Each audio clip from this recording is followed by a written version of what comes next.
ایران کے شہید رہبر اعلیٰ آیت اللہ خامنائی مشہد میں امام رضا کے روزے کے احاطے میں سپرد خاک نماز جنازہ شہید کے بڑے بیٹے آیت اللہ مصطفیٰ حسینی خامنائی نے پڑھائی۔ شہید سپریم لیڈر کو آخری الوداع کہنے مشہد کی سڑکوں پر لاکھوں انسانوں کا سمندر امڈ آیا۔ جلوس جنازہ میں شریک افراد کے خون کا انتقام لینے کے نعرے، شہید کی تدفین اور جنازے کی 6 روزہ تقریبات تہران، قم، نجف، کربلا اور مشہد میں ہوئیں۔ ایرانی سیاسی اور رقصی قیادت سمیت پاکستان اور دنیا بھر سے وفود نے شرکت کی۔ ایرانی فوج کا ایک بار پھر علی خامنائی کے قتل کا بدلہ لینے کا اعلان۔ خاتم الانبیاء ہیڈ کوارٹرز کے کمانڈر جنرل علی کہتے ہیں، دشمن ایرانی قوم کے غم کو ہرگز اس کی کمزوری نہ سمجھے، انہیں اپنے جرائم کا حساب دینا ہوگا۔ ایرانی قوم کے بہادر فوجی جوان دشمن کی نیندیں حرام کر دیں گے۔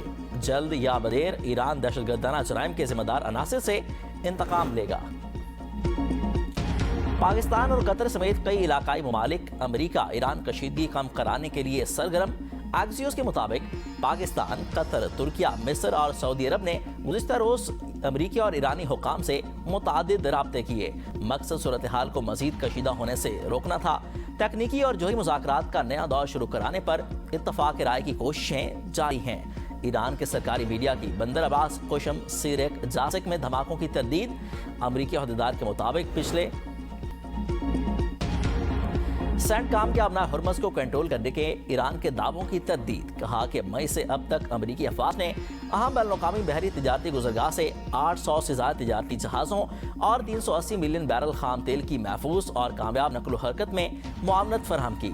پاسداران انقلاب کے مطابق آبنائے ہرمز میں غیر ملکی طاقتوں کا کوئی حق یا کردار نہیں۔ امریکی جوہریت سے آبنائے ہرمز کو مرلہ وار دوبارہ کھولنے کا عمل شدید متاثر ہوگا۔ ان ممالک کے اقتصادی مفادات کو نقصان پہنچے گا جو اس راستے پر انحصار کرتے ہیں۔ امریکی صدر ڈونلڈ ٹرمپ اور اسرائیلی وزیر اعظم نیتن یاہو کے درمیان ٹیلی فونک رابطہ۔ ٹرمپ نے خلیجی خطے میں امریکہ کی حالیہ پیش رفت سے آگاہ کیا۔ نیتن یاہو کا ترک صدر کی جانب سے اسرائیل کے خلاف بیانات پر اظہار تشویش۔ اسرائیلی سرحدوں کے ساتھ سیکیورٹی زون برقرار رکھنے پر زور دیا۔ جرمن چانسلر کا بھی نیتن یاہو کو فون مفاہمتی یادداشت کو استحکام کے لیے بہترین موقع قرار دے دیا۔ 54 دہشت گردوں کو جہنم حاصل کیا گیا اور یہ جنگ انشاءاللہ اس وقت تک جاری رہے گی جب تک کہ پاکستان میں آخری فسادی دہشت گرد کا خاتمہ نہیں ہو جاتا۔ پوری قوم اس وقت افواج پاکستان کی لا انفورسنگ ایجنسی کے ساتھ پوری طرح کھڑی ہے۔ کوئی شک نہیں، دہشت گردی میں بھارت کا ہاتھ ہے۔ مشرقی ہمسایہ ہر لحاظ سے پیسہ اور ہتھیار دہشت گردوں کو فراہم کر رہا ہے۔ دہشت گرد افغان سرزمین استعمال کرتے ہیں۔ آخری دہشت گرد کے خاتمے تک جنگ جاری رہے گی۔ وزیر اعظم شہباز شریف کا بلوچستان ایپس کمیٹی کے اجلاس سے خطاب۔ کہا کہ بلوچستان میں مختلف کارروائیوں میں 54 دہشت گرد ہلاک، پولیس، پاک فوج کے جوان اور شہری شہید ہوئے۔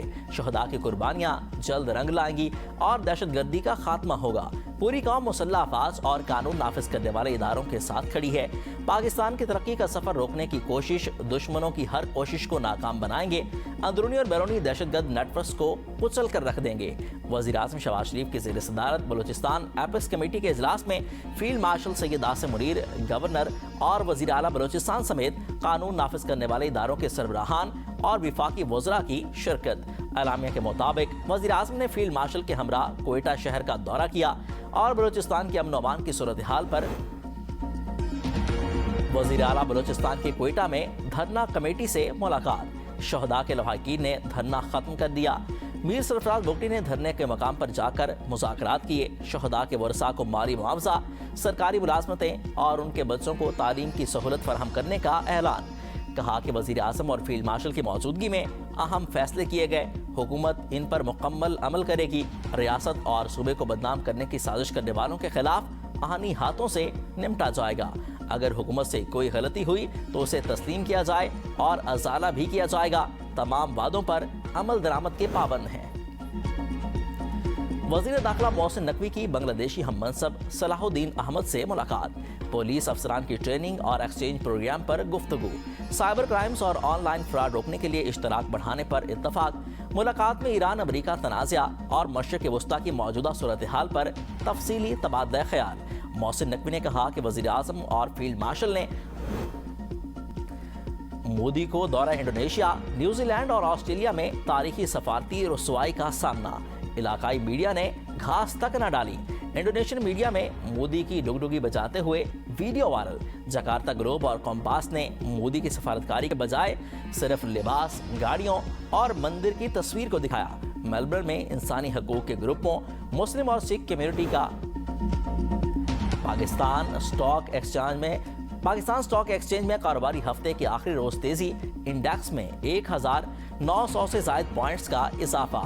100 انڈیکس 2 حدیں عبور کر گیا۔ ممتاز بزمی رہنما مفتی محمد تقی عثمانی نے کرپٹو کی خرید و فروخت کو ناجائز قرار دے دیا۔ کہا کہ کرپٹو کرنسی کو مال قرار نہیں دیا جا سکتا، اس لیے اس کی خرید و فروخت جائز نہیں۔ فتوے میں کرپٹو کرنسی، کرپٹو ٹوکنز اور اسٹیبل کوئنز کو یکساں طور پر شامل کیا گیا۔ اعلامیے میں واضح کیا گیا کہ کسی ڈیجیٹل اثاثے کا نام تبدیل کر دینے